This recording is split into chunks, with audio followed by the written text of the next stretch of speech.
Hello, today on my channel you will hear an amazing story about life. I hope you enjoy this story. This one struck me to the core. Honestly, I still can't forget it. Enjoy watching. Naomi took out of her pocket a small photograph of her son, carefully sealed in cellophane. In the digital age, it's impossible to disappear so that there's nothing left of you at all. Mickey has been preserved in hundreds, if not thousands, of snapshots, videos, and group photos. He's at a wedding, a birthday party, picking up his daughter from the hospital, and everywhere cheerful, smile to the ears, and nothing really upsets him. But Naomi's closest thing to him is a small picture of him that was saved from his studies. Mickey is not just a sailor, but a graduate, she used to say on such occasions, and pride filled her soul. Then her son and the other applicants were told to bring exactly 3 3x4 centimeter pictures. Why that number? Why 3? She did not remember. In the ad year they made 4 photos, which was the standard. His son gave 3 of them to the dean's office, and Mickey left 1 for his mother in case she needed it. And she liked that little thing better than all the presents he'd given her. And the son was grateful. He bought her a meat grinder, a coffee grinder, a rheumatism pillow, and a zirconium bracelet. He gave her money, not a son, but gold. Naomi told her friends. "Mom, are we suing or what?" Leslie, the daughter-in-law, asked impatiently. Where did he find such a chick? When Mickey first brought his future wife into the house, Naomi didn't like her at first. She wrinkled her nose like she didn't like the smell of sauerkraut soup. But Naomi had made a huge pot that day. Not for the company, of course, but enough for the squad. That's what they always did. They cooked for a whole week so they wouldn't have to think about it. Leslie's not like that. She cooks a little at a time. Cook and eat. With a mom like that, Barry won't get fat. "Mom, why aren't we talking?" My daughter-in-law wouldn't stop. "Are you hoping for something else? Where are we going to live, Mom?" Naomi usually started crying at these words, but to herself. No one heard the sobs or saw the tears. From the outside it looked like she was just staring into the void, but there was a fire raging inside. She gave up fast. Naomi thought at times like this.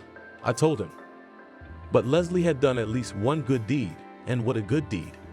Gave her such a grandchild that all the neighbors envied. Barry in his 4 years already spoke well, knew all the letters, and could count to 10. If it wasn't for him, Naomi would have gone crazy a long time ago. Barry also appreciated her simple cooking. Sauerkraut soup, homemade patties, finger-thick pancakes, and other culinary delights. "Mom," Leslie wouldn't stop. "I'm not your mother." Naomi shouted rudely. "I'm not your mother, get it through your head." Why was her daughter-in-law so rude to her? She could have called her you like the day she met her. Oh yes, she suggested we use you. How could it be otherwise with the future wife of her son and the future mother of her grandchildren? Maybe Naomi's too hard on her daughter-in-law. Leslie's understandable too. Naomi's only looking at their situation from her own vantage point. It must be hard on Leslie too. But still, that's no reason to call her mom. Just answer me the question Leslie asked me for the umpteenth time. We're in this together. I want it to be legal. The law. She's a lawyer. She knows all the ins and outs. Mickey's a simple man. He did his own repairs and rebuilt his car in the garage. If Barry had been a bit older, he'd have started to get into men's work, especially since he was interested in them. He was always walking around the house with a toy screwdriver and hammer, looking for something to fix. He even asked her. "Leslie, my soul," Naomi said in a different tone of voice, "let's just wait a little longer." "How can you do that to a living person? How can we wait any longer?" Leslie replied, her face twisting. "I've been waiting a whole year. I have to live somehow. And your grandson too, by the way." At times like this, Naomi stared at Barry's face. And then she'd be reassured. No, it's definitely her grandson. Same forehead, same nose and eyes, and most importantly, the smile. She could still remember Mickey smiling at the same age, like twin brothers, only 30 years apart. When Leslie started this how to live her life conversation, Naomi's doubts crept into her heart. "Why, have you already looked for someone?" Naomi sternly asked and answered without waiting for an answer. "If you've got your eye on someone, don't bring them into the house. Barry shouldn't see such things." It was Leslie's turn to take offense. She, a sailor's wife, was used to her husband's long business trips. The ocean is such a thing. Here the errors are measured not in minutes, but in weeks. and a small trip for a month could well turn into a 6-month absence. She always counted the days until they met and never gave even the slightest reason to doubt her own fidelity. But now was a different matter, and who better than his wife to understand that? "Enough, I'm tired," Leslie said. "I'm tired of these quarrels of accusations. I don't need anything from you personally. I'm doing fine."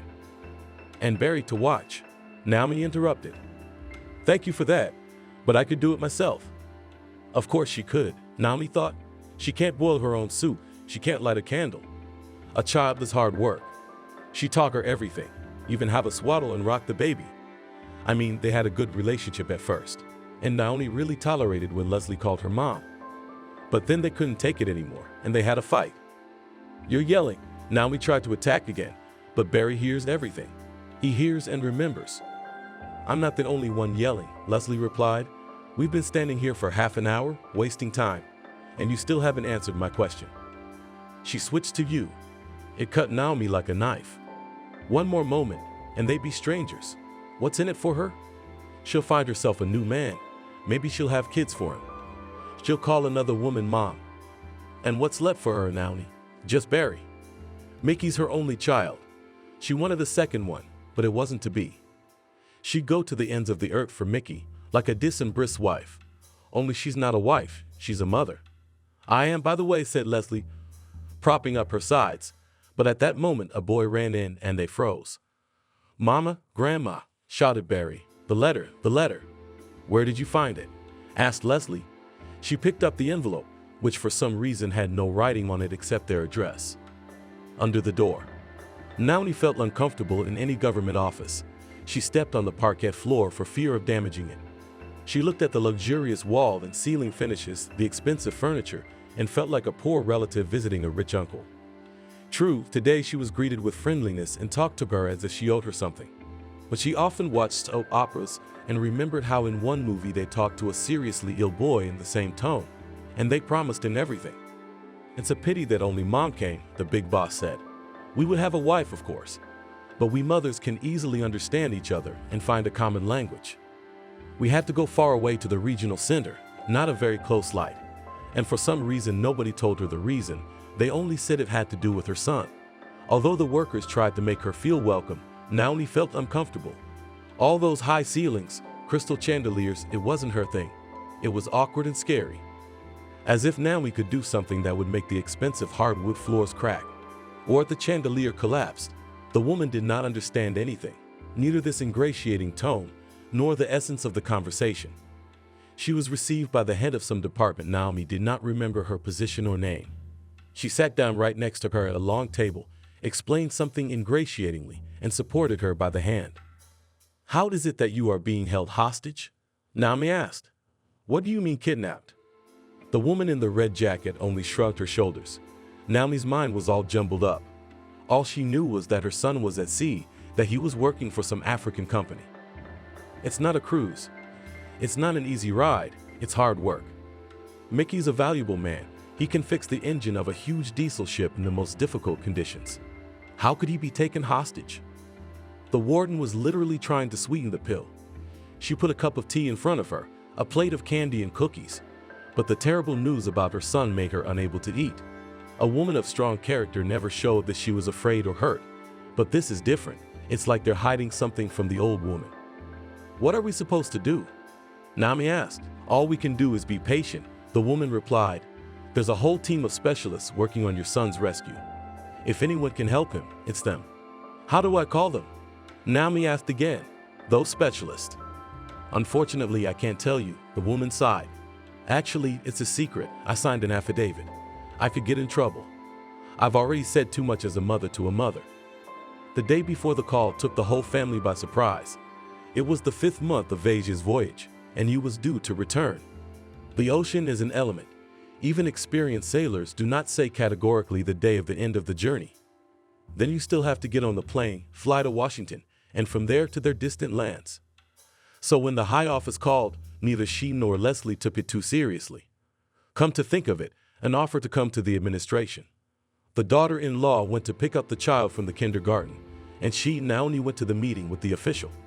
However, after the words of the woman in a beautiful jacket, there were more questions than answers. There had been no call or message from Mickey for a month now. In principle, it was not unprecedented. Ships break down, get lost, and then take a long time to find them in open water. But Mickey had been sailing for 10 years, and he'd always come back safe and sound. So being missing alerted them, but it didn't scare them too much. What did they want with them? Naomi asked. Her ability to think had finally returned to her. Money, the woman in the red jacket sighed. All terrorists want money. So let's raise it, Naomi suggested. Let's put out a call to the whole world. We can't, the woman replied. Why did we call you here? So you wouldn't think of transferring any money, let alone collecting it. So that you can sit quietly and wait for the situation to be resolved. We don't know for sure what could hurt them. It's a very complicated situation. You have to understand that. So you can't even write to Billy? Naomi asked. Absolutely not, the woman nodded. No publicity. Why? Naomi wondered. I'm telling you again, the woman said in a tone that did not tolerate objections. There are specialists at work. You can't interfere with them. They may call you, write to you, demand money. Ask for an interview? Do not agree. This is a very serious situation. When Naomi returned to her hometown, the weather was perfect. Spring had arrived. Here, by the sea, the seasons are smoothed out, and after a little inclement weather, warmth comes at once, and with it hope. But Naomi was not happy about the good weather. She couldn't believe what was happening. It turns out that her Mickey, a longtime sailor, was taken hostage. Where? Why? Who had kidnapped him? When did this happen? Apparently not more than a month ago. They were talking on Messenger. Everything was fine. What's she gonna tell her daughter-in-law? What about Barry? That night, she and Leslie had their first big fight. Vasia's wife demanded maximum publicity, kept trying to record the clips on her expensive cell phone and called the TV stations. And Naomi talked her out of it. Her grandson watched all this bickering and cried bitterly. At some point, they both got so distracted that they didn't notice the boy at all. And I tell you, Naomi, that it is necessary to shout. It is necessary to strike all the bells, Leslie said. Otherwise, they won't get my husband out. For God's sake, replied Naomi. I told you not to interfere, not to call, not to answer the phone. Barry's father is being taken away, and you react so calmly to it. It was then that her attitude towards her son's wife began to change, and the 6 months of waiting had worn them both out. And most importantly, Leslie began to insinuate that Mickey should keep the apartment. She shouldn't be living here now that her son was missing. Naomi was also financially involved in the construction and renovation, so she pretended not to understand the hints. They'll manage, Naomi assured herself or her daughter-in-law. Mickey's been in a lot of trouble, you know. They'll get through it. But Leslie didn't say a word. She had calmed down a bit and was looking at her son with fear and hope. So, the letter. Leslie held it in her hands for a long time, hesitating to open it. It offered some hope, but only as long as it remained sealed. If the envelope was torn open, the magic would be gone.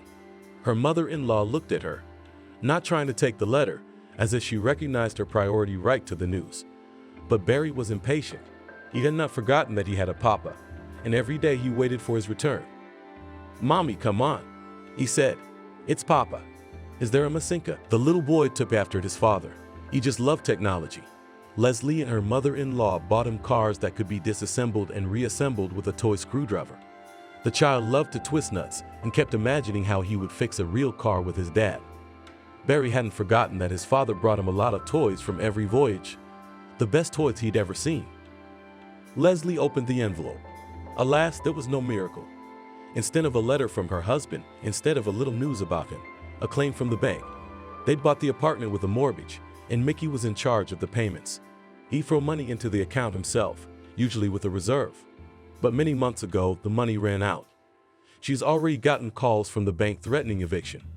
Please collect principal, interest, legal fees, she read disappointedly. Foreclose on the apartment and put it up for public auction. You have to pay, said the mother-in-law. You don't want us out on the street, do you? Leslie, of course, not God knows what kind of lawyer, but she understood the seriousness of the situation well. If there are no payments, if the bank is losing money, they'll want to take the apartment. Nothing will stop this financial institution. Neither a weeping widow with a living husband nor a small child. Only a balanced and reasoned position could make a difference. She was promised to the last minute that they would not be evicted and the bank would not go to court. This was said both in the bank and in the administration. Apparently, they changed their minds, or a new employee came in and did things their way. Leslie began to sob. Tears shook her shoulders, choked her. She could not stop.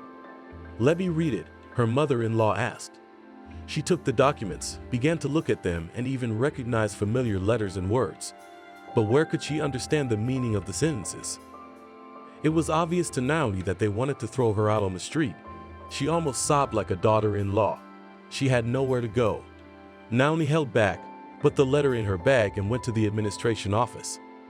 This time the officials were not so friendly. She had been here twice since that day, but they had never offered her tea and candy. And today the head of the department was in no hurry to see her. She made her wait for an hour and then went out into the corridor. Naomi noticed that she was wearing a different jacket, one half white, the other black.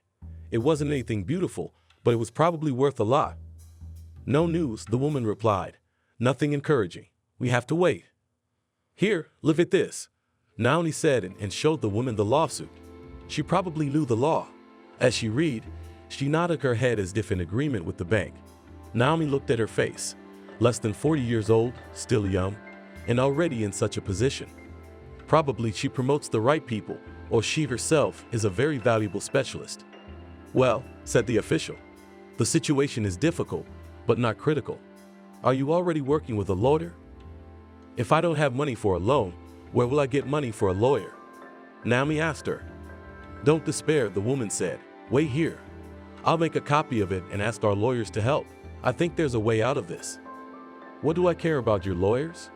Naomi thought. "I've got one at home. She can't even cook soup." The official disappeared out her door and Naomi had to wait again. Now she had to go to the bank. It was already 5 in the evening when she entered the premises. Beautiful just like the administration office, but a little more modest.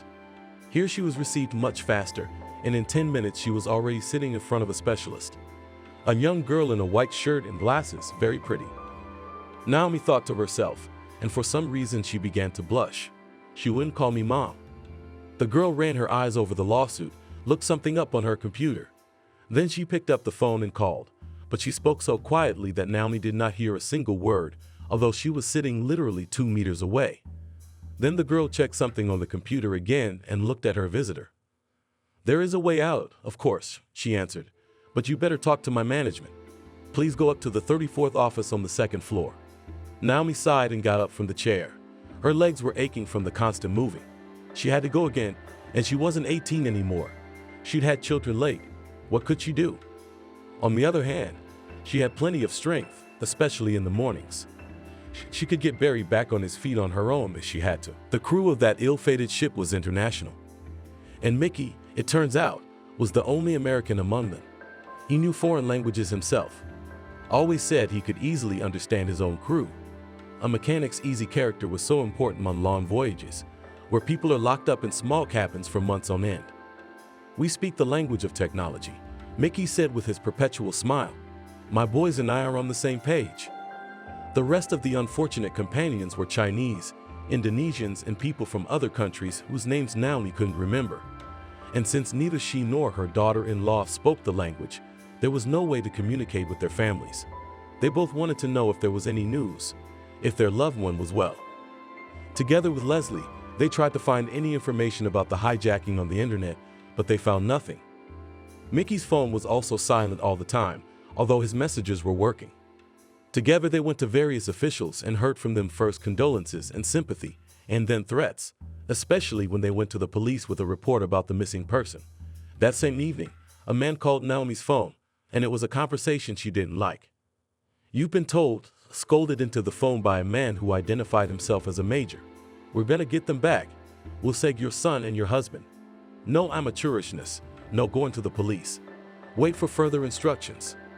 Perhaps if Naomi had been younger, if she had a lot of work and things to do, it would have been easier. But as it was, she lived only for her son and grandson, going through every watch with him. Anxious waiting literally wore out her soul. She could put up with it all for a while, if it were not for the prospect of being on the street. From childhood, she had been taught that a man must have a home. There in the West, you could live your whole life in a rented apartment or in a trailer. In Africa, under the scorching tropical sun, You can dig a dugout or hide in a palm tree. In the US, own living space is a cult, and Naomi also practiced this religion. One time a shipping company representative got in touch with them. He was very apologetic about his Americanism, although his speech was excellent. He asked only to which account to transfer the money. Naomi was very happy. She gave her data to Leslie, confident that the issue with the bank would be resolved. They transferred a small amount of money to her once and then forgotten about it. They must have thought they were in the clear. Naomi had one son and two daughters. When Mickey grew up and bought an apartment, she sold hers immediately. She split the money equally between all the kids and moved in with her son. Leslie may not have liked it, but she didn't show it. The apartment was big, nice, 3 rooms. However, when Barry was born, her grandmother's help came in handy. Now Naomi thought she'd been a fool to sell her apartment. She was a nobody here, just a tenant with a stamp in her passport. Yes, she still had the summer house. When Mickey was at the beach, when the family needed to be left alone, she could get out of town. And when Barry's older, she could take him with her. But now they're offered to pay or leave. What's she going to do? She can't live in the country. Although the winters are warm, not so warm that they don't have hot water and a radiator. She didn't have any of that at the dacha. She didn't earn it. She spent it all on her Mickey and her daughters. And it's boring there, at the dachas. No stores, no playgrounds. Go away to her daughter? Both Catherine and Betty would be happy to take her in. But they're still young. No husbands, no children. And what if she prevents them from building their own happiness, their own families? No, she belonged here, back home. She has to wait for Mickey and continue to help her son and grandson. To go up to the second floor, the same polite and serious girl escorted her to the door and opened it with her card. Naomi was not happy about such high technology. If she lost her card, how would she get in? It's kind of like a factory here on the second floor. Only they don't make cell phones, sew clothes, or pour lecos into jars to roll them into canned goods. Big people were making money. Things were probably going well, because the floors, walls, and ceilings had been renovated very well. Naomi looked at her shoes. Clearly you could ruin the interior by walking in such cheap and dirty shoes. The walls were paneled, as if mahogany had been used for everything. The floor had expensive tiles of enormous size, like marble. One of the doors was already open, and there stood a man who looked nothing like his boss. He was trim, fresh, in a neat suit. He greeted the visitor with a nod of his head and invited her in. In this office, Naomi felt even more acutely her financial insolvency. She wanted to sit down on a chair in the corner, but the man pulled out a chair and gestured for her to sit down. "It's beautiful here," the woman said. She almost forgot why she had come. "It's like a museum." "Thank you," the man replied. "It's customary to address employees by their first names. You can just call me Billy." Naomi said, and the man in the nice jacket smiled. "Yes, Naomi, I'm aware of that. Let's not waste any time. I'm fully immersed in your briefcase." "Immersed in what?" The woman interrupted him. She really wanted to hear an expensive man in an expensive jacket speak in words she knew. "I know all the details of the situation," he explained. "That the borrower has disappeared. I mean, your son. And I can only express my regrets." "Can you not evict him from the apartment?" Naomi asked. "That's what I'm talking about." He nodded again. "We can give you credit vacations.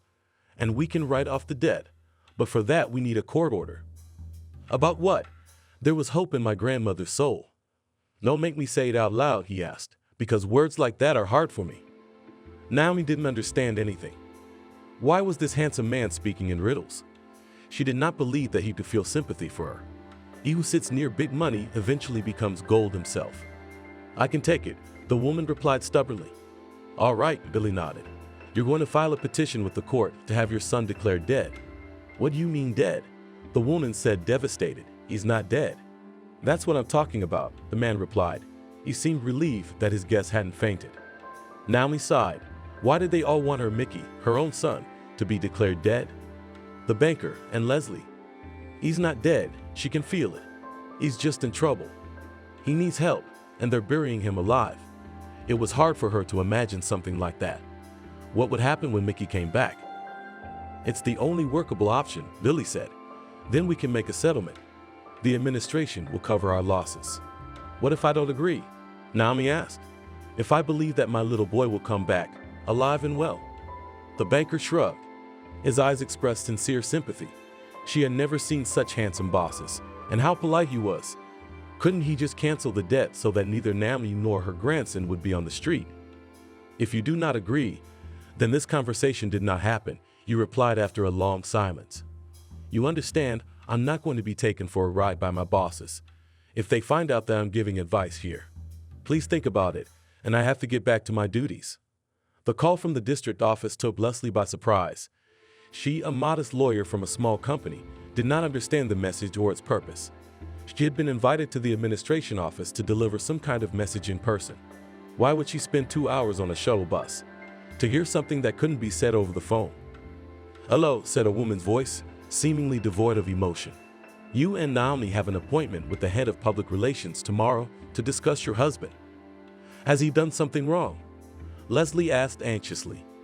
"Probably not," the voice replied, "but I can't say for sure." "What about him?" "We do not know," sighed the woman, and in her voice flashed some emotion. "Unfortunately, we don't know." "Is he alive?" Leslie asked. "According to our information, yes," answered the voice, and did not allow us to continue questioning. "If you come to us tomorrow, we can find out a little more. Understand, such things are not said over the phone." The most frustrating thing is that she was never told anything concrete. You have to go to the reception, and that's it. Therefore, she was skeptical about the proposal to go to the district administration. Why, if she had enough to do? Mickey was alive. He hadn't done anything wrong. So everything is all right. He'll be home soon. But when her agitated mother-in-law returned after the reception, it was as if the world had turned upside down. The ship with her beloved husband was seized by saboteurs or pirates. Mickey was taken captive or hostage. Some kind of ransom demand, but not from them. The amount is unknown, but it's enormous. We can't raise that kind of money on our own. The uncertainty in which the young woman found herself was simply boundless. Leslie could not believe for a long time that it was not a cruel joke or a stupid prank. On the internet and on television there are only jokes. It seems like people have lost the ability to be serious. Her Mickey, the flight mechanic, became a hostage? It sounded as fantastic as if she'd won $1 million in the lottery. Theoretically possible, but it better not be true. "Oh, cross my heart," Naomi said. "She told me the truth." "I believe it, Mom. I believe it," Leslie replied. In fact, she had her doubts. The conversation with her mother-in-law had made her see things differently. That day, Leslie was overcome with a thirst for activity. She wanted to shout her distress, to ring all the bells, but Naomi convinced her that it was better to keep quiet. There were risks. What could she get from her Mickey? If he was to be ransomed, it would be money she didn't have. But as the month passed, the second and third months passed, Leslie began to catch herself thinking that she was getting used to the absence of her husband. First, there was a wound in her soul, then an emptiness, which she tried to fill with memories. How they had gotten to know each other, started dating, and then lived together. Mickey, 10 years older, her first and only love, and how he courted her. They met in New York. Leslie was born and raised there, and Mickey was there for some training to get a higher position. He came up on the street by himself and spoke, smiling. Maybe that was the custom in his small coastal town, but in New York, it was rare for anyone to dare to do such a thing. He invited her in for wine, not coffee, and their affair began. That same evening, Mickey asked her out for a walk along the waterfront, assigned her a place and time, and asked her not to be late, and when she showed up for her date with a tall and smiling man, he offered to go up on a boat. Turns out Mickey had rented it, and he drove the boat as well as a car. "It's a nice car," her husband to be explained to her. "Very easy to drive. The navigation is great. Look at this. Do you want to try it?" Mickey said a lot of clever words about speed, displacement, comparing the boat to the competition. Leslie couldn't say she liked the look of it, but she was impressed. It only took them 2 weeks to fall in love with each other. He had a place in her heart, and what had happened was certainly not a romance between a young man from out of town and a local princess. When Mickey left for his hometown, she knew for sure they would see each other again. And so they did. He'd gone on long voyages, traveled the length and breadth of the earth, but he'd always come back. He was gone for months, but when he came, he belonged only to her. And to spend as much time together as possible, they moved to his homeland in a small southern town by the sea. They rented an apartment, got married. She even found a job in her specialty, not dusty at all. It's true, she was not offended not only by the duties, but also by the large salary. However, with the money Mickey brought back from the voyages, they lived happily ever after. Then, a couple of years later, Barry was born, and then the family was complete. And although Leslie hoped that her husband would give up his voyages and find a job ashore, nothing of the sort happened. Mickey lived the sea, dreamed of it. He knew the elements like a whale. He could look up at the sky and tell when it was going to rain, how long a storm would last. There was no other man like him on Earth. "You're the only one like you in the whole world," he told her. "I'm lucky to have you, waiting for me like the wind in the calm. You know I'll definitely come back." The internet made even the longest separation bearable. They could communicate, if not every night, then several times a week. From far away in the ocean, Mickey told Barry stories, scolded him if he refused to eat, and he'd send pictures and videos that would take your breath away. But then Mickey disappeared, and no one could shed any light on the mystery of his disappearance. It must be that if her husband had been assigned to the harbor, she could have gone somewhere, complained, demanded something. But even the master of the ship was a long way away. Barry grew up without a father.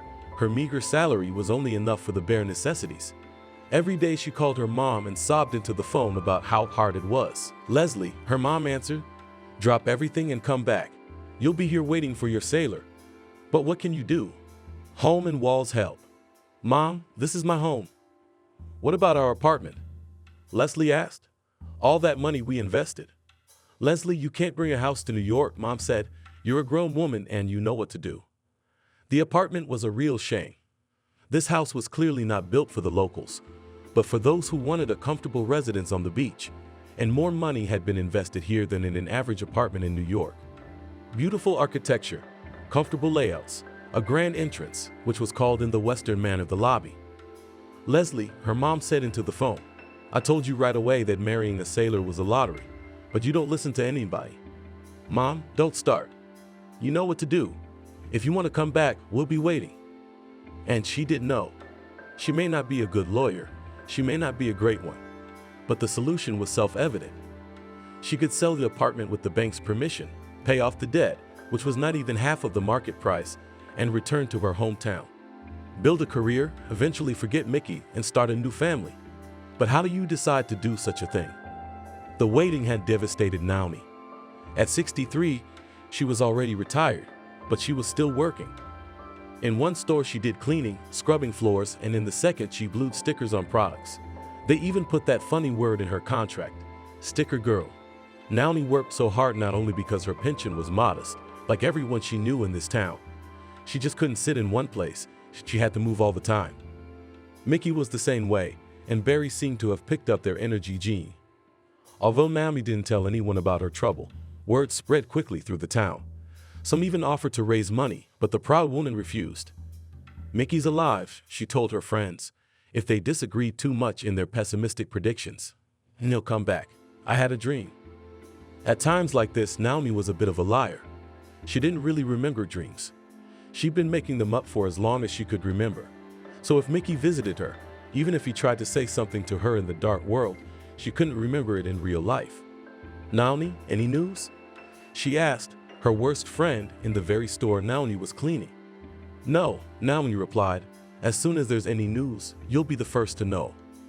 And then there were those who spread the ugliest rumors. That Mickey had left his wife, child, and mother to live in Australia. I saw his account on an English social network and almost talked to him. And that his name is no longer Mickey, but William in English. Or that her son, the purest of souls, ended up in an African prison. Drugs or guns, but betrayed by his own crew. As her friends recounted these rumors floating around town, Naomi wanted to howl with grief. In fact, it could very well be true. After all, she hadn't heard from her son in almost 6 months.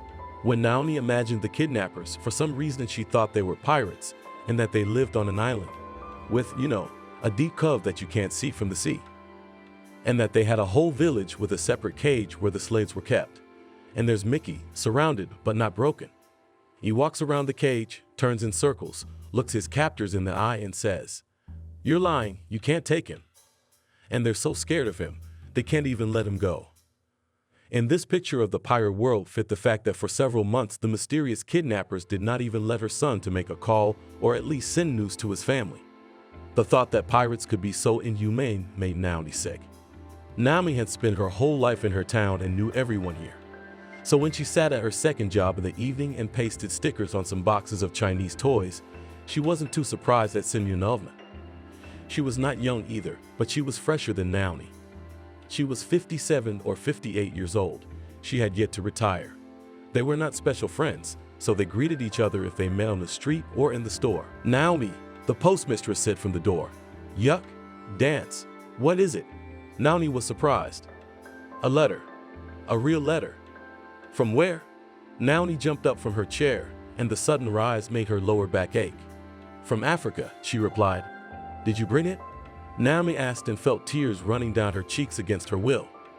"It was the waiting, the longing. You brought it here, didn't you?" "No, of course not," said the postmistress. "What are you doing?" "It's registered mail. You have to hand it in at the post office if you show your passport. Here's the thing, the letter came to an address. It doesn't have a recipient." "So what?" "What?" Naomi asked. "It means that the letter can be received by any adult living at that address, as long as he or she has a registered address. You do have a registration, don't you, friend?" Naomi wanted to say that instead of a soul, it was a manual, but she decided not to spoil relations with the messenger, who could bring good news. She just sighed, adjusted her sweater, and checked her passport in her bag. Here it was, sitting in the secret compartment along with a $5,000 bill. Like any grandmother, Naomi always carried her passport in her bag for a reason known only to old people. "Okay, let's go," Naomi said. "I'll finish the stickers afterward. It's no big deal. No one's going to die. Let's not go but run." Semyonovna corrected her.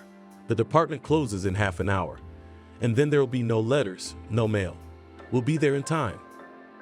In another situation, Naomi would have been amused by the postmistress's zealousness in following instructions. But she wanted to run. She wanted to run so badly.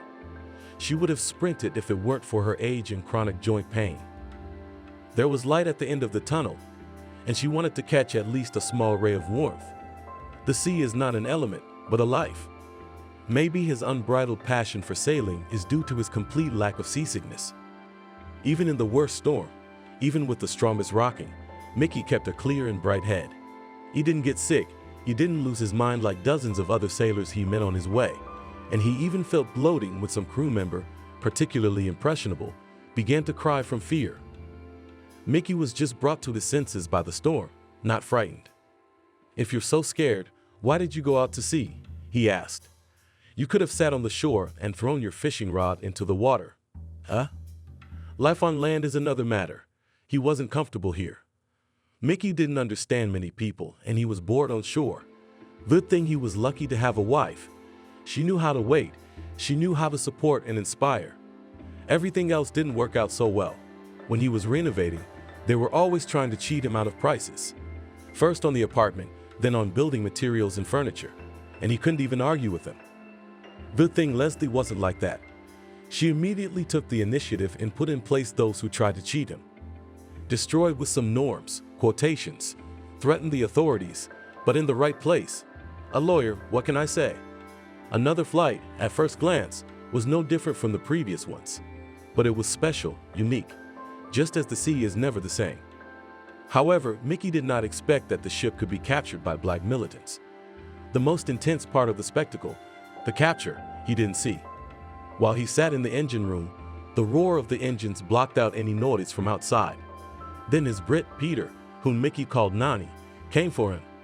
The mechanic was surprised at his colleague. They worked in shifts, and today was not his day. "Shut it down." "Come on," he said in English. "We've been captured." Mickey thought he had misunderstood his comrade. He carefully shut down the engines, checked the instruments and gauges. Everything's normal. "Sorry, what happened?" "Captured," replied the Brit. "The terrorists you call pirates are on board, just as they were 200 years ago. They snuck up in their dinghies, ran onto the bridge. We had no time to open our mouths." "Why didn't the captain give the order to kill the engine?" Mickey asked. "Why did he send you?" "Those savages took him off the bridge, and they don't know how to use the communications." "Relax, that's not the worst of it. After all, they didn't fire a single round at us. Yeah, there can't be a mistake. The entire crew, all 30 of them, were standing on deck. The only time they were all together was on shore before the launch. And on the way everyone has his own task, there is no time for them to stand in a single line. And here they were. Only instead of an employer, they were armed men in masks. They were all thin, if not skinny, but they held their machine guns firmly, even if they didn't point them at the crew. No need for heroism, the captain said to his men. The pirates had tied his hands for some reason. We will proceed according to protocol. The hijacking was different from what Mickey had seen in the movies. No one shouted or fired. The pirates acted calm, even casual. Most of the crew were locked up, but the chief flight engineer and Mickey were sent back to the engine room. The invaders were not well versed in technology. One of the skinny, swarthy guys took over the ship's controls. He had only removed his mask from his lips, but his eyes were still closed. "Let's do something," Mickey suggested as they went back to their usual work. "You can't do that." "Relax," Peter replied. "They're not going to do anything to us. Just follow their commands." "There's only 5 of them." Mickey resented them. "There are 30 of us." "They've got machine guns," said the Briton gravely. "You don't know how to look at a situation soberly. You want to show who's boss. Trust me, and you'll be home in a month." He agreed. But when they went upstairs and saw the pirate in the mechanics things, Mickey's indignation was unbounded. The masked man was wearing his tactical pants and vest, which he had recently bought at the port for a decent sum. Not only were they beautiful, but they were brand new. He wanted to go fishing in them. Peter saw Mickey heading toward the masked corsair and grabbed his shoulder. "Relax," the Brit said. "It's the gear. You have a wife and son waiting for you at home. I'm convinced that by the end of the month you'll be able to see them and hug them." 6 months passed. Mickey tried to understand how it was that he was the only one of the crew to stay with the pirates. It must have started the next day when he first bailed out the pirates. Almost the entire crew, with the exception of 4 men, were loaded into dinghies and sent to the old bark. Their 5 more dark-skinned pirates were waiting for them. As the boat sailed away from the home ship, Mickey rejoiced in the good weather. They were just lucky that just today the water was calm. With such decrepit, overloaded boats, they would have capsized instantly if there had been the slightest disturbance at sea. The diesel engines could hardly pull the boats. One way or another, they reached the pirate schooner, which was also living out its last days. After only an hour's journey, the longboat stood up. Mickey could hear by the sound of it that the engine was out of order. He was used to thinking of machinery as music, and this engine was clearly faltering, failing. The pirates began to swear and at one point almost started shooting at each other. But then one of them, the oldest one, with a real bandage on his face, fixed his one eye on the captured crew. "Technician," he said in broken English. "Fix who? Tool who?" Mickey took a step forward. If they were to be captured, it was better to swim to shore than to drift endlessly in the vast ocean. He went down to the engine room and tinkered with the engine for several hours before it came to life. The dark-skinned pirate in charge of the machinery wanted to add speed, but Mickey slapped him on the palm of his hand. The invader grinned like a beast and went at the mechanic. "You what?" he said, snatching up the knife. "Don't you need a hand?" But at that moment the one-eyed pirate, the oldest looking, grabbed the troublemaker by the shoulder and playfully threw him to the floor. He must have had a lot of strength to stop the young and tall man with such ease. The old pirate said a few words to his young comrade, who grinned again and walked away. "How long is the voyage?" Mickey asked. 50 miles, answered the one-eyed corsair with a terrible accent. "Can we make it?" Mickey nodded yes. Naomi held the letter in her hand and smiled stupidly with excitement. It was definitely from Mickey. Well done, he found a way to send word to his family. The envelope looked as if it had traveled halfway around the earth before reaching their seaside town. There were so many stamps on it that there was hardly any space left. The letter stamps had exotic images on them. Tropical fruits, animals, rulers in African national costumes. Naomi didn't bother to open the envelope. She thought it was a great chance to reconnect with her daughter-in-law. They'd read the happy news together, find out when Mickey was coming home. They'd have a good life like old times, and they'd be sure to sort out the bank and other problems. "Leslie, are you home?" Naomi asked her daughter-in-law, dialing her number on the phone. They had rarely dialed each other lately. "Yes," the young woman answered. "What's wrong?" "There's a letter here." Again, Leslie stretched out confusedly. "Where from this time?" No, it's a different letter. Naomi was optimistic. It's African. If you're home, I'll come running. We'll look at it together. I haven't opened it yet. I want you to open it, Leslie. Barry was concentrating on assembling his lumber truck for the umpteenth time. It was his favorite toy. Dad had bought it at a stall when they'd been out together on his last shore leave. Instead of a cab, the logging truck had a cat's head for some reason. The toy makers from the Celestial Empire must have put some meaning into it that people don't fully understand. But Barry was fine with it. A cat's head on a logging truck means that's the way it should be. You open it, Leslie suggested. You have a lucky hand. Naomi wanted to ask her daughter-in-law to call her you again. Yes, she'd overreached and even broken it. She'd been too hard on her daughter-in-law all these months, but they can make up and live in harmony again. It takes the smallest little thing, a drop of certainty, so that they would know when to expect the return of their husband, son, and father. No, darling, you open it, Naomi replied. It's your husband, so I have to move. A mother's share is small. She bore him, gave birth, let him into the world, and then the wife is responsible. Leslie opened the envelope in excitement, unfolded the letter, but the joyful expectation on her face was suddenly replaced by surprise, and then resentment and anger. After reading, the girl folded the letter and grabbed the letter as if she wanted to tear it, but changed her mind. Leslie looked gloatingly at her mother-in-law and handed her the paper. Here, she said, look at it. Naomi took the paper. The language of the letter seemed to be English, but at first she read and reread it, unable to understand a word. She could make sense of it, but she refused to believe it. Barry collected the car and decided to see what his mother and grandmother were doing. The little boy went up to Naomi, took her hand and asked, Bah, is it 100? Oh, Barry. Grandma, recite it, asked the baby. Naomi gave in and began to read the letter aloud. We regret to inform you that Mickey Ant, an employee of Transaf United, has violated the terms of his contract and has been out of contact for several months. The dry cargo ship with the crew along with Mickey Ant was captured on 10.05/2021.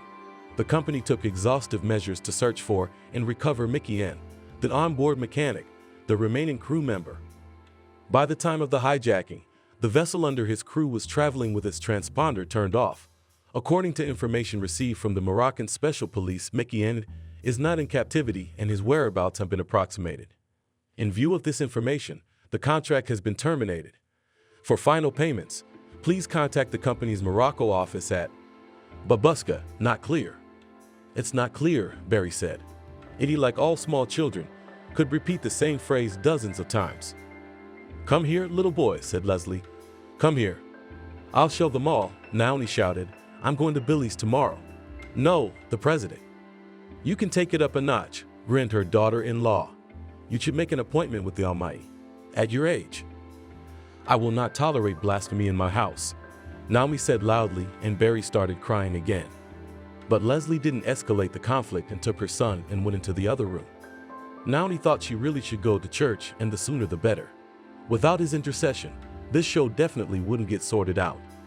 Their motley crew was divided immediately by nationality. Peter and Mickey found themselves in the same room.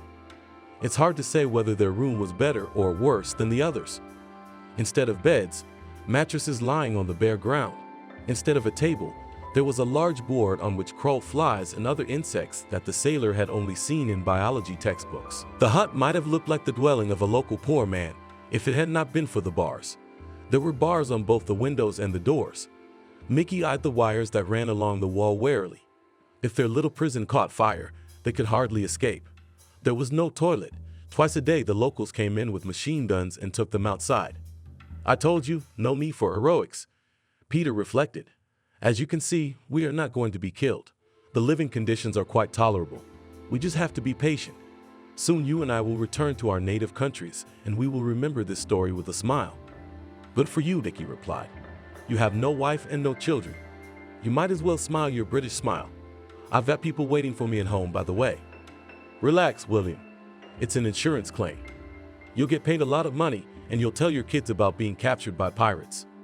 It's $1 million story. Mickey thought to himself that his countrymen didn't get into such trouble very often.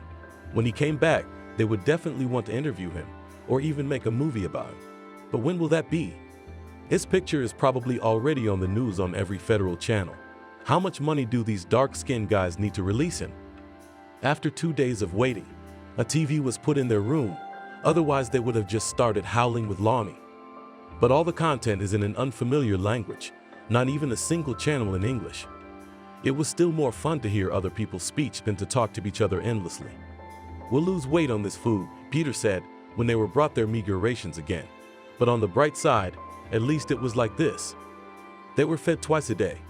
A woman handed them 2 bowls of baked beans through the grate. In principle, Mickey had nothing against such a dish. It was even tasty. But if it was all he had to eat, the beans quickly became disgusting.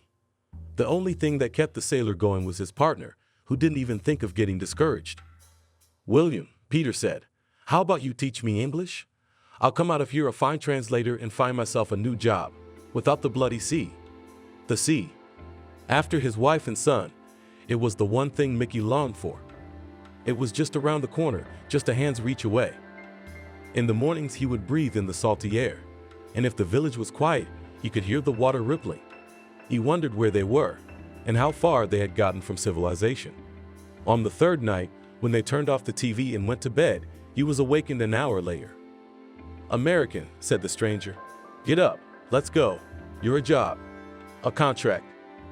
Mickey sleepily sent the pirate to hell, but the man didn't understand English very well, or pretended to.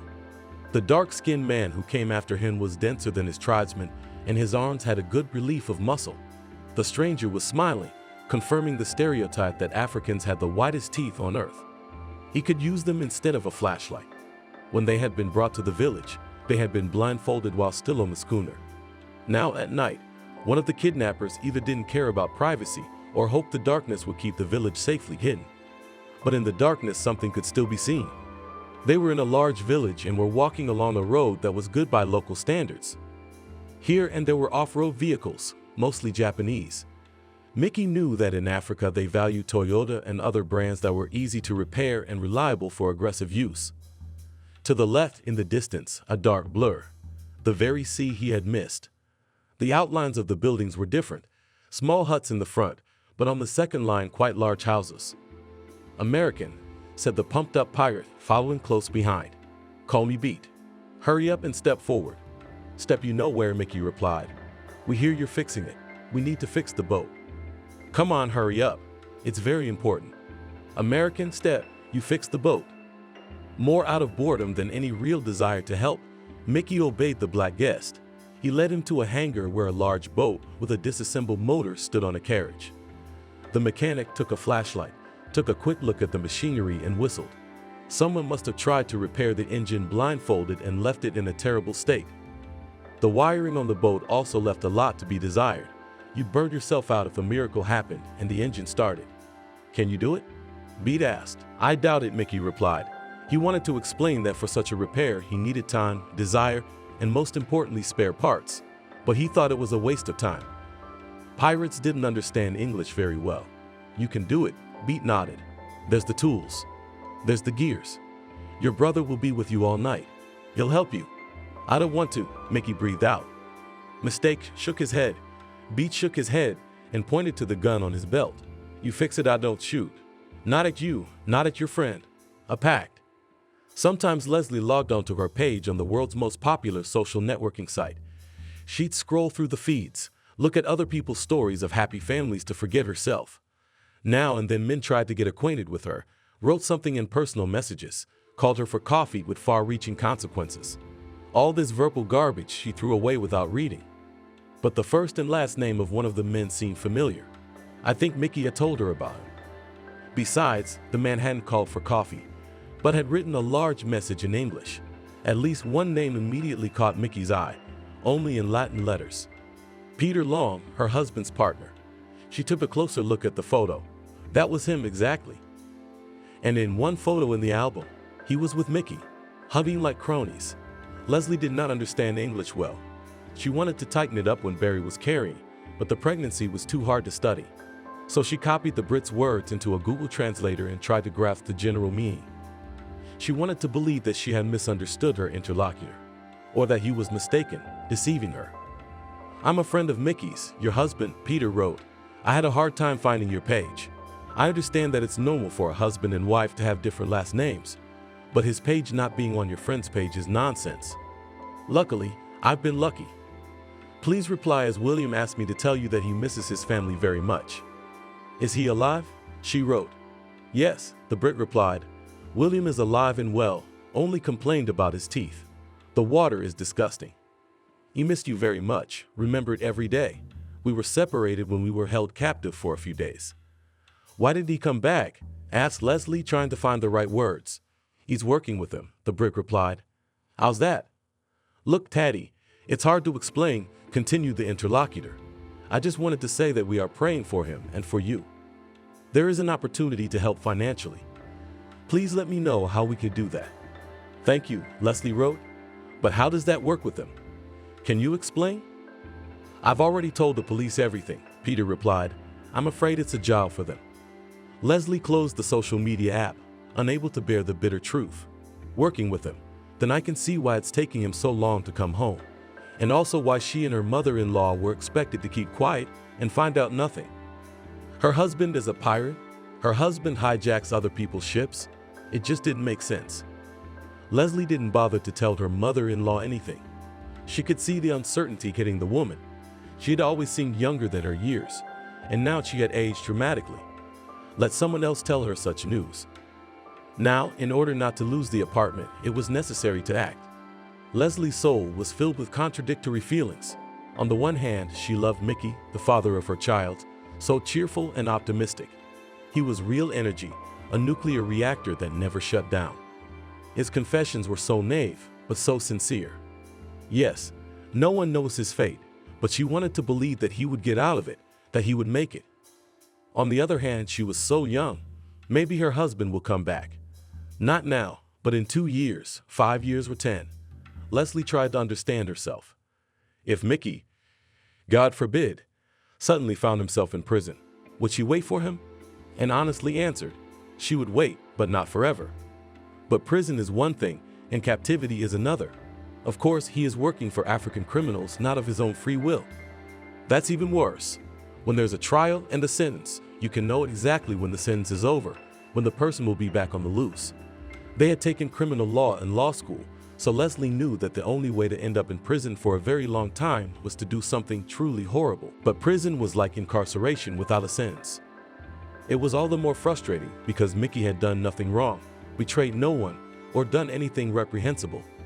Must be all these big men just don't know how to negotiate. The pirates let go whoever they pay for or put in a good word, and her husband was too simple a man, too convenient and slave, to lay down his bones for him.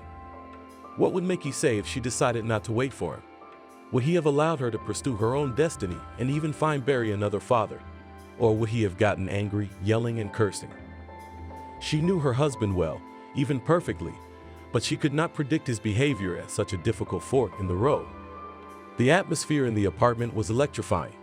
Both Leslie and Naomi tried to spend as little time together as possible. Both felt shame, but for different reasons.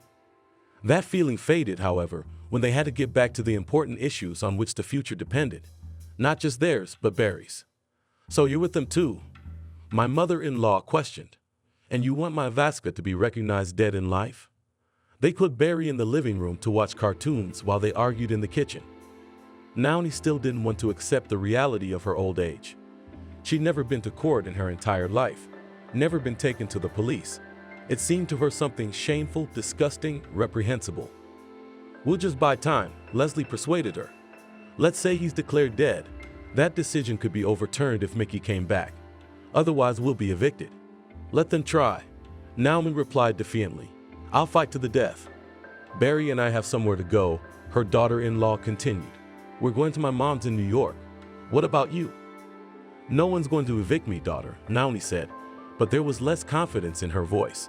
You can't evict someone if they have nowhere else to go. I'm a pensioner, an invalid almost, an honored man. Here, of course, Naomi was lying.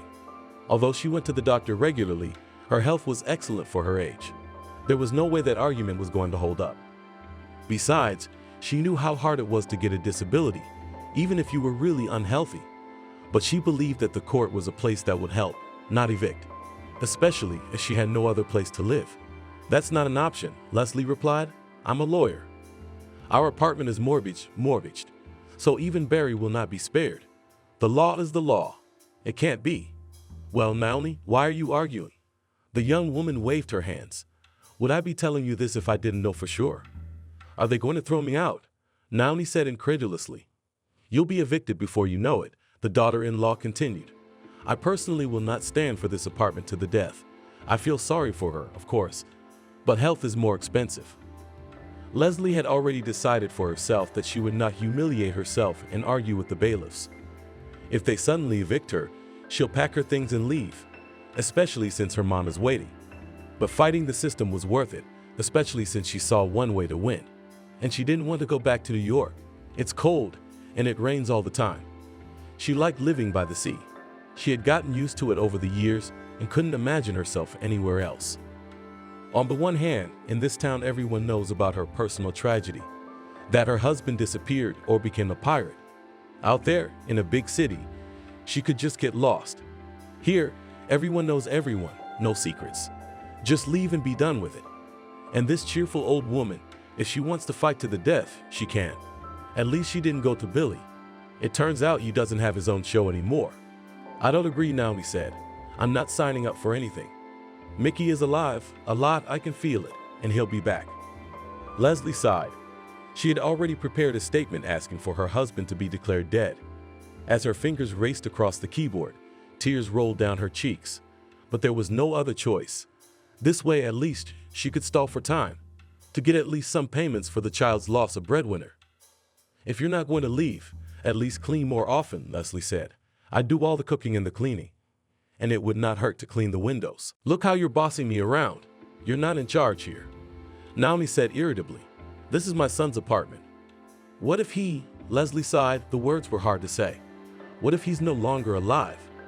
You wish. Naomi said, you can't wait for him to die. But even if he is gone, I have a part of it.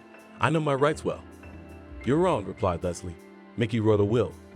A will? Naomi's eyes widened. Yes, nodded the daughter-in-law.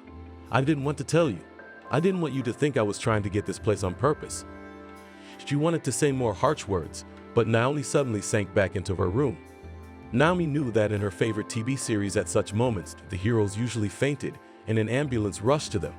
She felt fine, despite her worries. Only her soul hurt, but modern medicine doesn't know how to treat such things. William, where have you been? Peter asked. I was worried. Mickey grinned, so worried that he slept like a marmot when he was taken away by that pirate in the night. By morning, the mechanic had managed to revive the engine at great cost. But of course it wouldn't last long. I don't care. Let those pirates go out to sea and stall. I'd been kidnapped a second time, Mickey explained. I'd been up all night resurrecting a half-dead boat. Black magic. Peter laughed. It pleased him that his American comrade remained optimistic, no matter what, but the fact that his colleague had agreed to help the pirates was alarming. Unless William is a grown man and knows what to do himself. Our Chinese friends are on the loose, Peter said. The woman who brings us the slop called food explained it to me in broken English sign language. Good for them, Mickey replied. Now if you don't mind, I'm going to bed. Of course, nodded Peter. I'll turn the TV down. Just kidding, I'll turn it off completely, mate. That was the last time Mickey saw his British colleague. After lunch, two skinny black guys came to pick him up at once. Their smiles could compete with the lights. These knew no English at all and gestured to the mechanic where to go.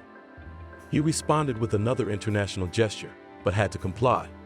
The African village is filled with stuffy and scorching air. Here and there were locals going about their business. Women washed and peeled vegetables, children played and ran around, men lounged on large sunbeds under umbrellas and drank drinks from bottles. Clay-clad huts ninquered the tall brick houses. No fences, all doors open. Palm trees overhung them. Mickey and his escorts reached the very edge of the village. There, far away from the other houses, stood a villa that looked like a medieval castle. There was a fence around it, and a few other guys with machine guns. All of them frowning, serious. We went inside. After the heat outside, the air conditioning seemed like bliss. Let's be clear, in plain English, said a swarthy man who sat on a high leather chair, as if on a throne. They won't pay for you. What do you mean? Mickey wondered. Who are you? I don't understand anything. "You don't need to understand," replied the local kingpin. "I don't have time to explain. Nobody needs you. You're not getting paid. But the boys said you've already helped us twice." Mickey didn't say a word. He didn't like the atmosphere or the conversation. One thing he was happy about, the air conditioning, which kept the temperature comfortable. There was a table in front of the Tsar with fruit, cheese, and sweets. Mickey stared at the food and swallowed saliva. The pirate followed his gaze and smiled. "Eat something, keep your mouth busy," he said. "The Chinese were bought right away. The British are being dealt with. But you, sailor, are in trouble." "What problems?" Mickey was surprised. "I'm an American. The Africans love us. We've helped everyone here so many times." "Not everybody," the pirate boss corrected him. "It's business, you know. I'm already wasting my time explaining things to you." "I didn't ask to be kidnapped," Mickey said. "I'm a mechanic. I don't decide anything." "We can only keep you and feed you if you work for us," said the king and leaned towards him. "You must earn your bread and your life." "And if I don't?" Mickey asked, stuffing his mouth with cheese and grapes. How he missed a proper meal. Even the pirate's threats had less effect on him when his stomach was full. "Let's throw it into the sea," the king yawned. "Let the sharks sort it out." Mickey knew that they lived here, the water was very warm. And he also willingly believed that they had refused to pay for him as quickly as they had for the other crewmen. He heard of something like that before. It's just that it's one thing to tell these stories over a beer. A huge dark-skinned man making death threats for refusing to work is another. "I've got family back home," Mickey said. "You work for me for a while. Buy yourself out," the kingpin explained, "and then you'll leave." A contract. The will was Mickey's idea from start to finish. Leslie didn't understand why he thought of such things at such a young age. But now it was a document that would solve everything. Relations with her mother-in-law were already strained to the breaking point. Sell the apartment, pay off the bank, and part like ships at sea. The only thing that made them hold back Barry, who absolutely did not want to get into the problems of adults. Leslie caught herself thinking that she had already accepted the idea that she would have to leave the apartment, one way or another. It used to be that the feeling that she was the owner of the place gave her strength and energy. She used to scrub the floors and furniture tirelessly, cleaning almost every day, constantly decorating the place, buying new furniture. Now she was too lazy to even dust the cupboards. "Mommy, let's clean," said Barry, holding his toy mop. He liked order. He remembered where and what toy he'd put down, or he'd left the car. And when Mommy scrubbed the floors or vacuumed, he'd come right over to help. To keep the child's interest in cleaning, he and Mickey even bought him a toy mop. Today's children are the happiest in the history of mankind. "Not today, Barry," Leslie replied. "Go play with the cars. I'm busy." "What are you doing?" my son asked. "Working," the woman sighed. Leslie prepared for the trial. Both her and her mother-in-law would be summoned to the hearing. They would ask questions. They must have already requested information from the police, from the Ministry of Foreign Affairs. She attached to the application a letter that had recently come from her employer. Most likely her husband will be declared missing. Then she will be able to get a delay from the bank, a credit vacation. Or she would finally get help from the administration, not in word but in deed. "Mama, when is Daddy coming?" Barry asked. "I don't know," Leslie answered honestly. "Does Grandma know?" He continued. "Who knows? Such a small child cannot explain that Daddy was in trouble somewhere far away, and that now the details of his fate are a real mystery. When he's older, she'll explain everything. He'll understand everything for sure." Mickey found himself in a huge harbor city that resembled a junkyard. Ships were everywhere. On the dock, on the quay, on the docks, or just washed ashore. He didn't even know roughly where they were. The Pirate King was traveling on a yacht, beautiful but not the most luxurious one Mickey had seen in his seafaring life. He was put under lock and key, and when he asked for the captain's bridge, one of the guards took up a pistol. "Big Boss has forbidden it," he said sternly. "You're sitting down. I don't shoot." "Contract?" The yacht took 2 days to reach the harbor city. Her engine was inspected, running smoothly, beautifully, like clockwork. And since Mickey's services weren't in demand, they didn't treat him very well. He was fed only twice, and by the look of it, it was leftovers from the boss's table. But there wasn't much to choose from. Now to the sailor's list of pains was added the fact that he hadn't had time to say goodbye to Peter. He had gone to meet his fate lightly in the things he had been captured in. In the harbor, though, Things had gotten a little more comfortable. He was put on a huge repair dock where work was going on day and night. He was given overalls, underwear, flip-flops. Instead of a cabin, a container with 2 bunk beds. It was closely adjacent to the repair area.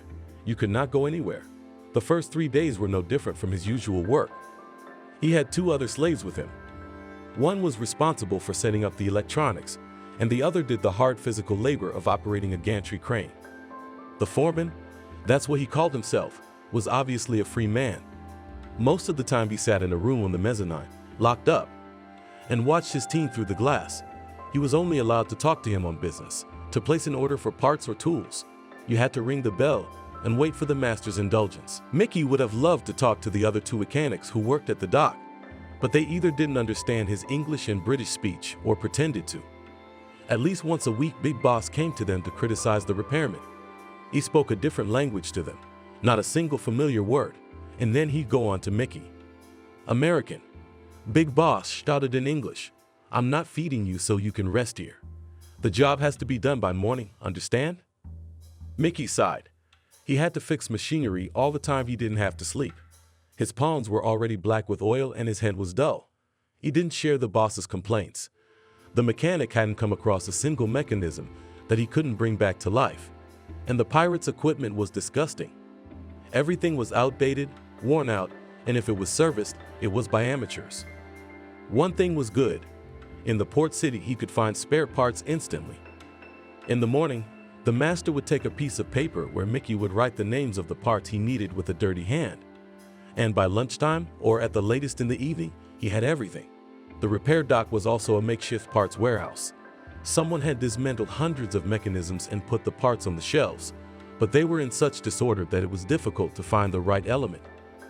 And since Mickey saw no white light and the days were similar, he lost track of time. How long had he spent here in captivity? It felt like 3 or 4 months, but in reality, it could have been years.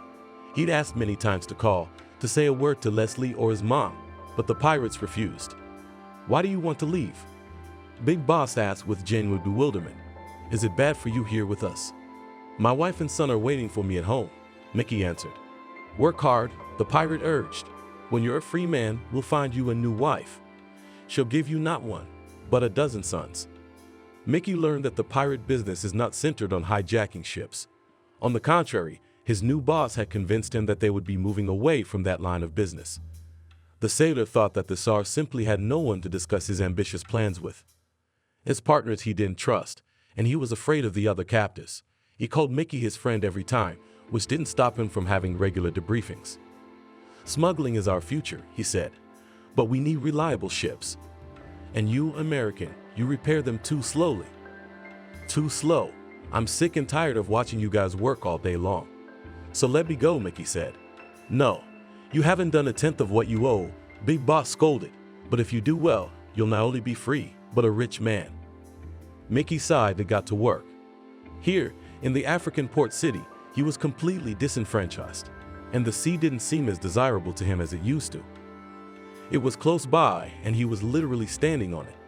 All he wanted was to go home to his family, and never be parted from her again.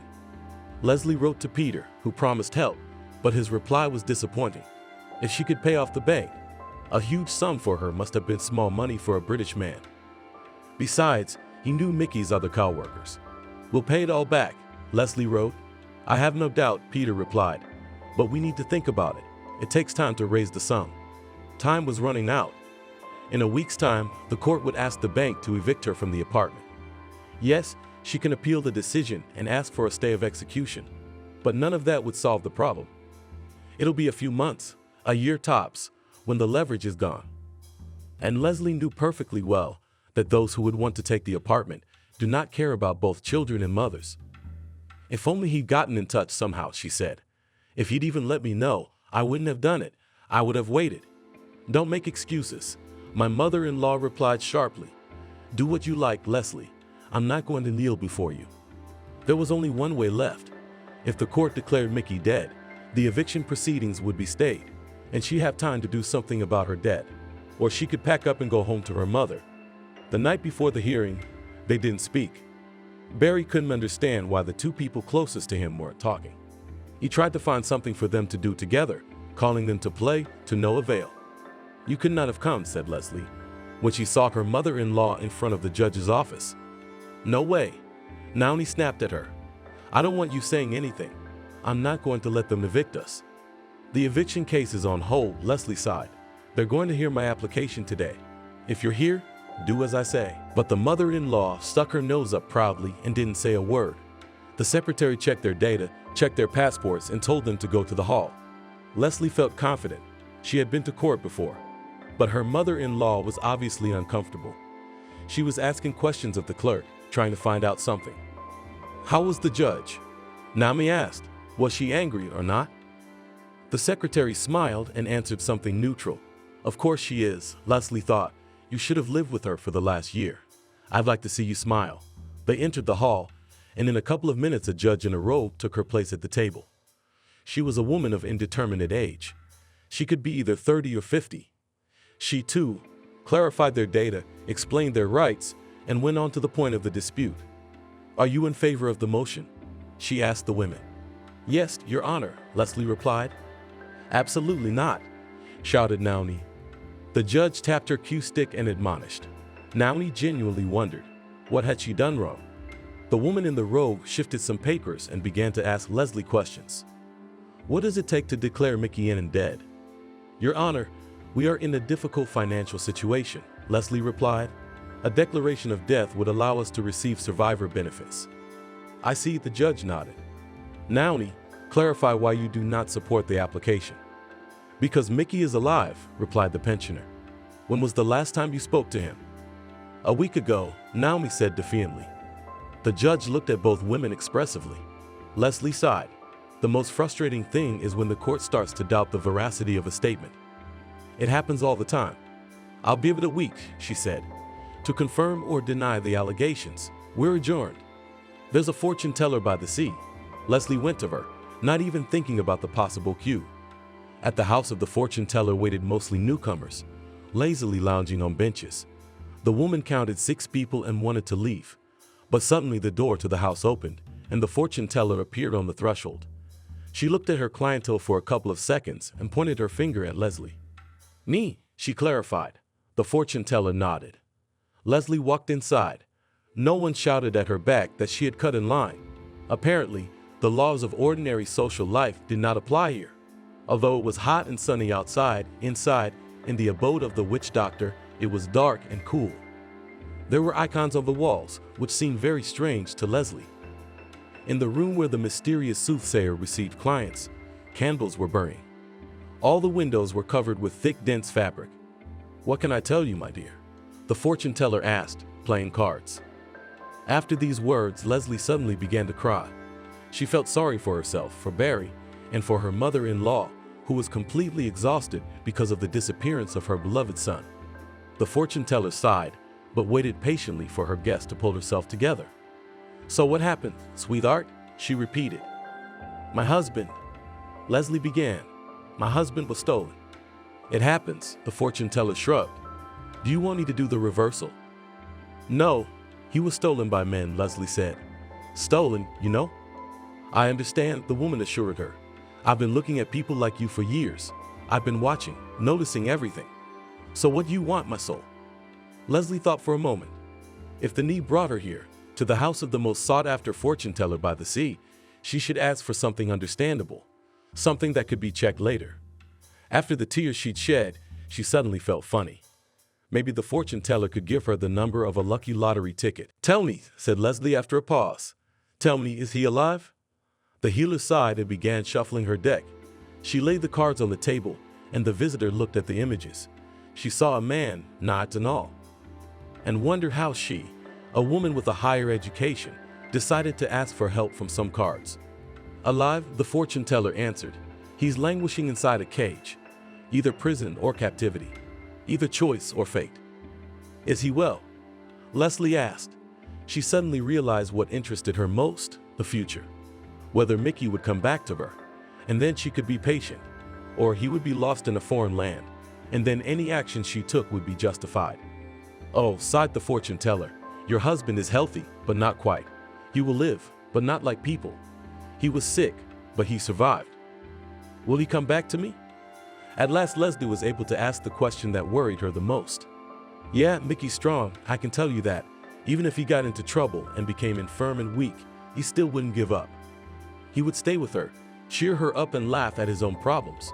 But if he had been near her, as it was, in a foreign land, it was unknown whether he would return on principle. The fortune teller suddenly put the cards away and turned on the light. Leslie saw her office, not very presentable. There was trash in the corners, candy bar and chip packs, empty bottles. What does your heart tell you? The fortune teller asked. Leslie thought again. Her heart seemed to be silent. That she hasn't asked it anything worthwhile in a long time. Just living her life as if she were riding the rails. The son, the mother-in-law, the mortgage and the bank, they all seem to be there, but they're all passing over the surface. Is Mickey coming back or not? That's when Leslie realized she was waiting for him. Waiting and still loving him. He's around, she replied. Then go, said the fortune teller. Go and don't scare away my clientele. I can see that you are in trouble, real trouble. How can I help you? What I could do, I did everything, and what I didn't do, I couldn't. Go, beautiful, wait for him, and don't ask any questions. You understand me? That morning, for some reason, the master and the two wordless workers were kicked off the docks. Mickey was left alone, except for a spy with a gun, but he never entered the dock. An hour later, Big Boss came in. He seemed kinder than usual today. He didn't even yell at his slave or try to speed him up. Look, my beauty, said the pirate. The gates opened. Big Boss's yacht entered the repair dock carefully, very slowly. The black-skinned man put the vessel on its keel and brushed the sweat from his forehead. He bowed to the head pirate and jumped onto the bridge. The boss clapped his sidekick on the shoulder approvingly. Keep it up. We need to check the technical part. Be as careful as with a woman, Big Boss told him. I won't trust my boat to anyone but you. No one will disturb you. Albert will watch and help you. Contract? Give me the phone, the sailor asked. I need to call my wife. The connection doesn't work here, the boss answered without blinking an eye. To make a call, you have to go to sea. Behave well, and tomorrow we'll go out together on my beauty. You'll call, you have my word. The gates of the repair dock closed. Mickey was dead tired of waiting, of being away from his family, of working all the time. He decided it was time to take his destiny into his own hands. If only Peter hadn't been so skeptical on the ship, they could have fought off the pirates and thrown them into the sea. Mickey was determined that he could handle one corsair. I'm on it, the mechanic replied and smiled. Big Boss took this as a sign of special favor and clapped him on the shoulder as he had Albert. You Americans are gold, the pirate said. Take a good look at the ship and tell me personally what needs to be repaired, what needs to be replaced, and don't discuss what you see with the master. I don't trust him. Together with Albert, Mickey entered the yacht and went down into the engine room. The boat was in excellent condition. It was obvious that the machinery had been serviced by specialists. Only minimal work was needed to keep the yacht in the same excellent condition. But Mickey, almost for the first time in his life, decided to cheat. What a nightmare, he said to Albert in English. He understood, but not well. What happened? He asked. The guileless pirate's face was immediately contorted by fear. He was more worried about the condition of the boat than he was about his own life. Look, Mickey said, and poked at the switch box. That thing could catch fire at any moment. Look how hot it's getting. We need to change something right away. Let's go. Where to? Albert was surprised. His hand involuntarily went to the holster on his belt. Big Boss didn't say to touch anything. Just to see? Relax, the sailor hastened to reassure him. There's plenty of parts. We'll pick the right one and move it around. And if this thing catches fire, do you know what your boss will do to you? Albert found this argument convincing. He went upstairs with the slave and was about to jump to the bridge, but suddenly stopped. Looking at Mickey, the pirate gestured forward and smiled. After you, he said. The sailor overcame the obstacle in one broad step and walked toward the warehouse. As he walked, he considered what to do with Albert. He couldn't raise a hand against the man, much less hurt him. Nature had given him a kind, perfectly peaceful nature, but his life depended on it. Help? He asked Albert, pointing to the top shelf. When the black pirate looked in that direction, Mickey slapped him sharply on the forehead, surprised at his own quickness. They'd been taught that move at the academy, but they'd never practiced it before. It went like a textbook. Albert staggered. Mickey picked him up so he wouldn't hit the ground and put him down. Took off his gun holster and knife sheath. Then he thought about it and tied his hands and feet in his trademark nautical knot. Then he tied his mouth shut, too. Overcoming fear and overriding his own conscience, Mickey patted his captive's pockets. A cell phone. He'd unlocked the device. According to the smartphone, the connection was excellent. At first, he wanted to look at the time, but then he realized he was interested in the date. December 11th. He had spent 6 months in captivity, a terrible time. Then the mechanic turned on geolocation to see where he was, whistled. 200 nautical knots to a relatively safe place. But if he carefully steps out on the water, turns off the transponder and moves slowly, he may well get away. It's his only chance. When darkness fell, Mickey opened the gate of the repair dock, started the yacht's engine. Big Boss never came. Maybe he was waiting for a call from Albert. Maybe he'd gone out. He was the real king here, so he could have all the benefits he wanted. Mickey backed up. Slowly, carefully began to pull out of the dock. He put on the small forward gear, picked a direction, and went at minimum speed. The shore was glowing with lights and looked like a regular harbor town from afar. Mickey got farther and farther away, happy with his luck, adding speed. Why hadn't he realized this before? He knew how to drive such a boat. It was no more difficult for him than driving a car. And when the yacht had already left the dock at a decent distance, the sailor heard shooting and noise. The voices were clearly directed at him. Mickey turned the engine to maximum and began to pray.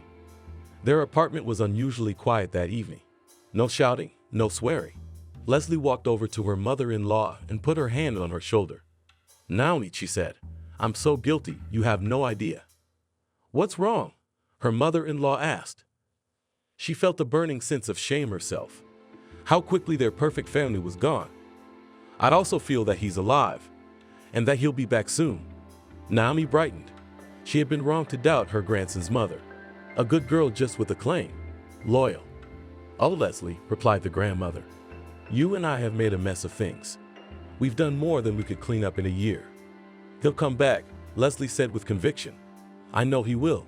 I can feel it." There were a lot of other things she wanted to say. That she would raise the money to pay off her bank debt.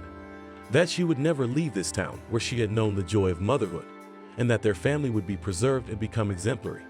But she was taken out of her thoughts by a phone call. She looked at the phone. A long, long number, obviously overseas.